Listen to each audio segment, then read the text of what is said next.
Gladiators. Yes, that Roman warriors fighting in the Colosseum you see in movies were a real thing. Let's explore the history of Gladiators' origins, their lifestyle, relations, status, and how this awesome entertainment at the same time horrifying tradition ended. Who were gladiators?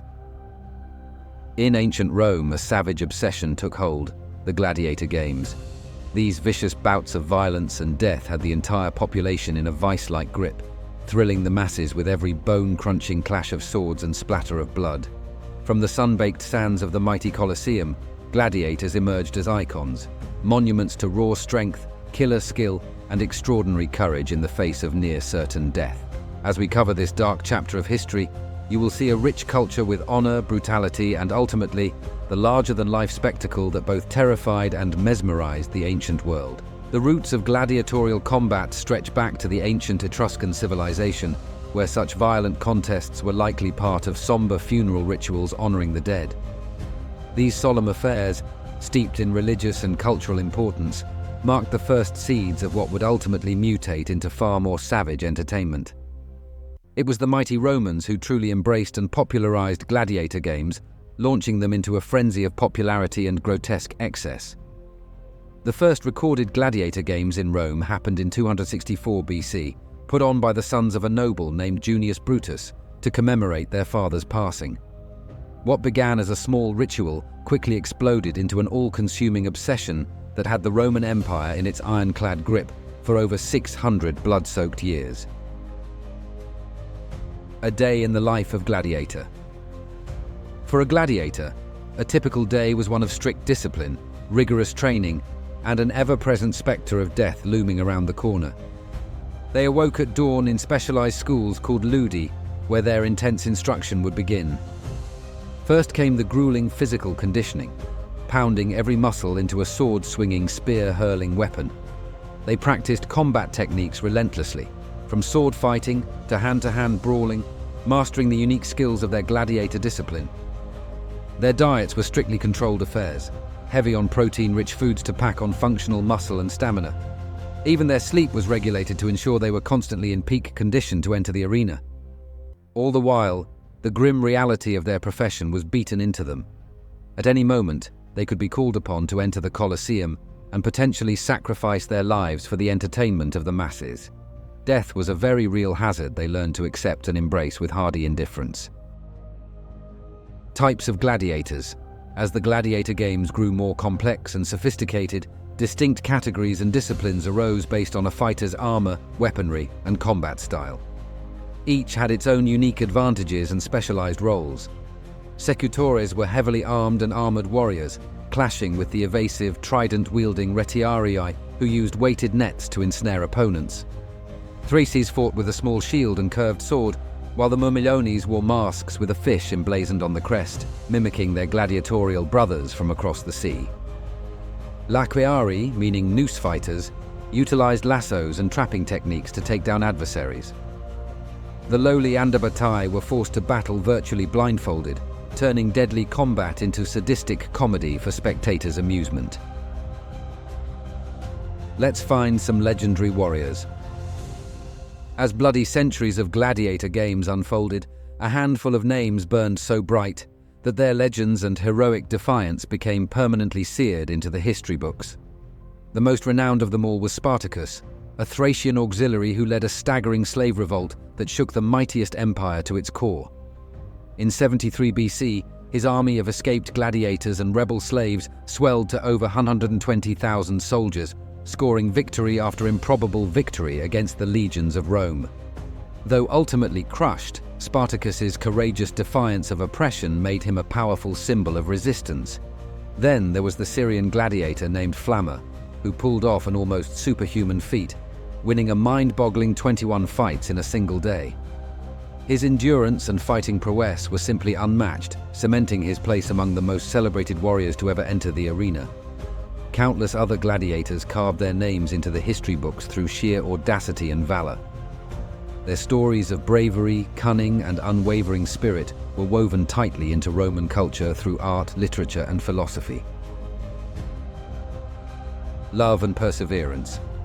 Though branded as unmerciful killers by society, gladiators were still human, with very human desires and needs for companionship. The bonds between these warriors ran deep, forming a sort of surrogate family forged by the hellish arenas they all called home. Gladiators often formed romantic relationships, both with male and female partners.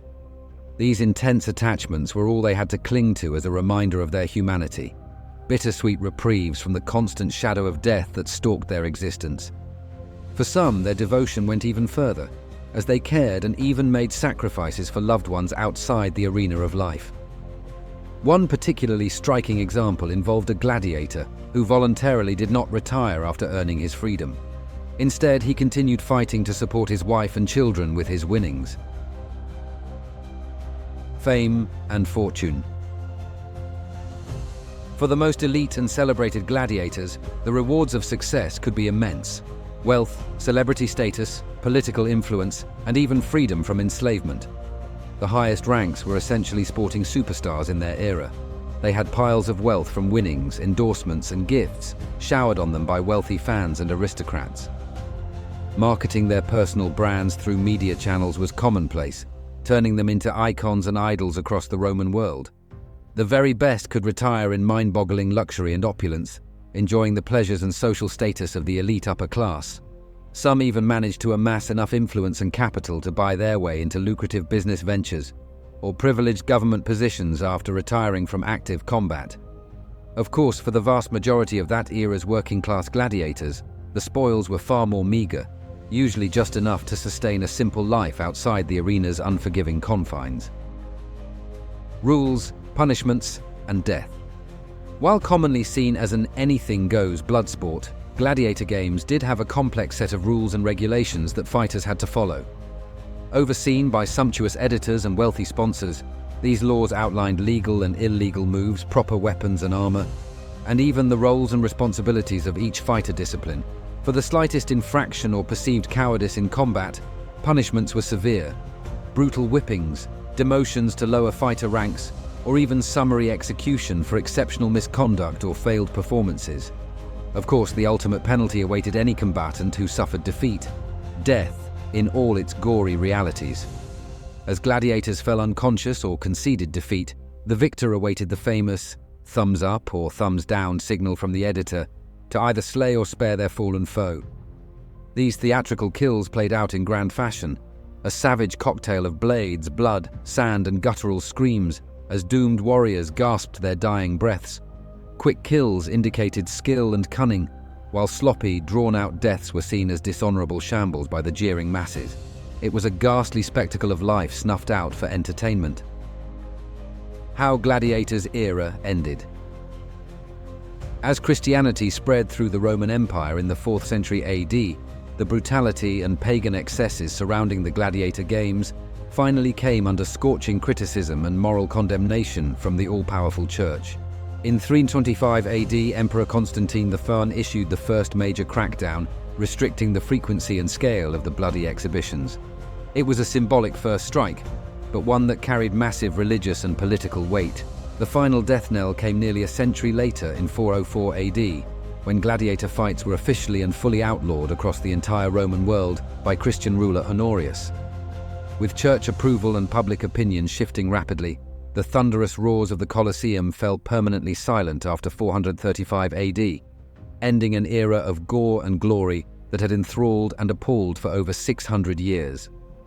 In the silent ruins and shadows of the great arenas, all that remained were the echoes of history's most fearsome and iconic warriors, the gladiators.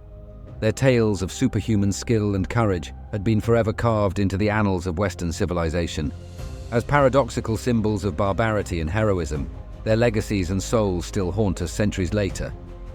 That, my friends, was a complete history of gladiators. So next time someone argues being fictional, show them some reality. If you like this video, you will most probably like our other videos as well, so don't forget to subscribe and click the video on the left to explore more.